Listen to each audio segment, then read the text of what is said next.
Nearly 2,000 Florida gas stations say they have already run out of fuel. Hurricane Milton could make things more complicated in the hours and days ahead, and that's putting it mildly. Here to discuss that and other topics related to Milton and energy, U.S. Secretary of Energy Jennifer Granholm. Madam Secretary, great to see you as always.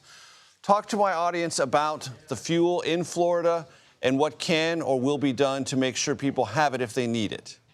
Yeah, the current situation is that there is enough fuel, but it's more sporadic because there has been a run on gas stations, understandably, and people who are trying to top off and get out of town. Now that we're in a situation where you have to shelter in place, access to fuel in the immediate won't be as much of an issue. The governor has been moving fuel, and fuel had been coming in through the ports. The ports now have been closed, but once the storm is passed, obviously the damage has to be assessed at the ports, but that form of entry will continue as well as the trucks, assuming that the lanes remain open. So the fuel situation right now is not as much as urgent as it was, I will say, 12 hours ago when people were all trying to get out. I will say also that there has been an effort to make it easy for people who don't have access to fuel to be able to get to shelters. There's been an effort to use Uber. The state has created free Uber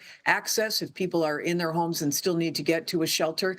And the final thing, I just want to underscore one of the things that one of your previous guests just said, which is even though it's too late to evacuate the state, but there is yet just maybe an hour while people can get to close by shelters and people can get into those shelters. And often they're just like 10 miles, 20 miles away, just out of the eye of the storm. So we're still encouraging people who may still be hanging on to get to those shelters if they haven't already. But the fuel issue should be less of an issue. And Madam Secretary, what can you tell us about power companies, how they're pre-positioned? Yeah. Who's coming to be there, and what will be done after the storm has passed to get the power back on? Garrett, this is an amazing part of the American story, which is that there is a mutual assistance, a mutual aid compact among utilities across the country.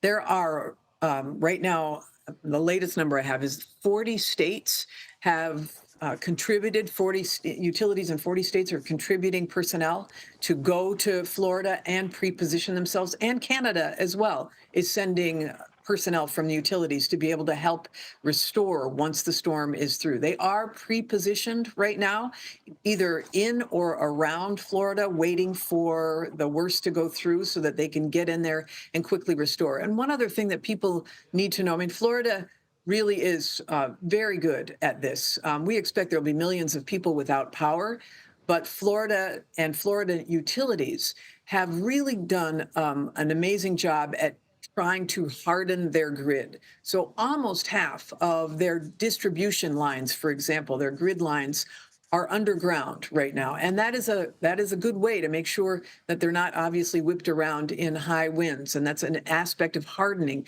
that's very important. So hopefully with all of the prep work that has taken for decades, they've been undergrounding, that it will be less than it otherwise would have been, the impacts. But it will still be, believe me, millions of people will be without power. And there are tens of thousands of people who are waiting to help. Madam Secretary, tell my audience what's happening with power in North Carolina and Georgia, because they are still suffering, still reeling from the effects of Helene. Milton is front and center in Florida, but there are still folks who need power and other assistance in North Carolina and Georgia. That's correct. Even as we're pre-positioning for Milton, we still have thousands of people who are assisting in the recovery efforts in the Carolinas and in Georgia. About 96-97% of the power from Helene has been restored. That remaining bit is all about the most difficult to restore areas where power was completely wiped out, where there is no foundation to just put up a pole again, where you've really got to go in and rebuild. And so that effort is ongoing and will continue to go on.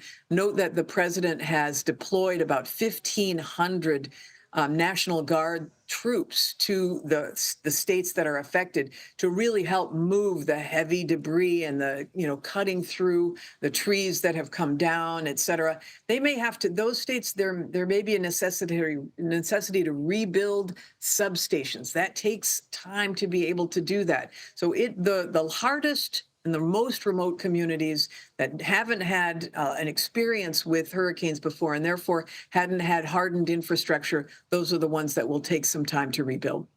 Energy Secretary Jennifer Granholm. Madam Secretary, thank you very much for your time. You bet, Garrett. Thanks, Sue.